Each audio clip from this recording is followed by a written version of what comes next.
Dans cette famille londonienne, elle vit l'aventure dont elle rêvait. Julia est jeune fille au père. Originaire de Reims, elle s'occupe des enfants, les amène à l'école et leur apprend le français.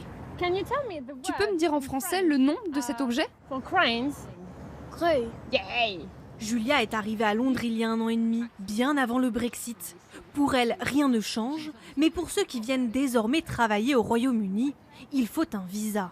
L'installation facile comme l'a connue Julia s'est terminée. En fait, j'avais pas besoin de papier, c'était vraiment très accessible aussi depuis la France. Et juste carte d'identité ou passeport. Le Brexit a un casse-tête pour les familles britanniques, notamment celle qui a recruté Julia. Car la jeune fille va rentrer en France cet été. Par qui la remplacer? Pour la maman, c'est une ouverture culturelle que ses enfants risquent de perdre sans une au pair européenne. On aimerait bien continuer avec une Française, mais on va s'y prendre un peu plus tôt cette fois-ci, car on sait que ça ne sera pas aussi facile. Une inquiétude aussi pour les futurs candidats. Sur les réseaux sociaux, de nombreux jeunes Européens appellent à l'aide. Comment cela marche avec le visa? Quelqu'un peut m'aider? Vous pensez que le problème va s'améliorer? Pour certains, le Brexit a déjà mis fin à leur projet. À Rennes, cette étudiante devait emménager en août au Royaume-Uni. Mais elle vient de recevoir ce message de sa future famille d'accueil. Au vu de la situation incertaine, mon mari et moi, on a décidé de prendre une au pair qui vient du Canada parce qu'elle est éligible pour un visa dès maintenant.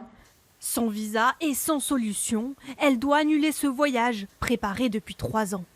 Ça a été long d'encaisser un petit peu cette déception et d'accepter que le projet serait sûrement remis à plus tard. À cause du Brexit, les contrats d'au pair pourraient même progressivement disparaître pour les Européens, tant les règles se sont durcies. Pour obtenir le fameux permis de travail, il faut un salaire, 29 000 € minimum par an, inaccessible selon cette directrice d'une agence basée à Londres. Ce salaire est beaucoup plus important que ce que les au-pairs gagnent. En moyenne, ils sont rémunérés 20% de ce montant.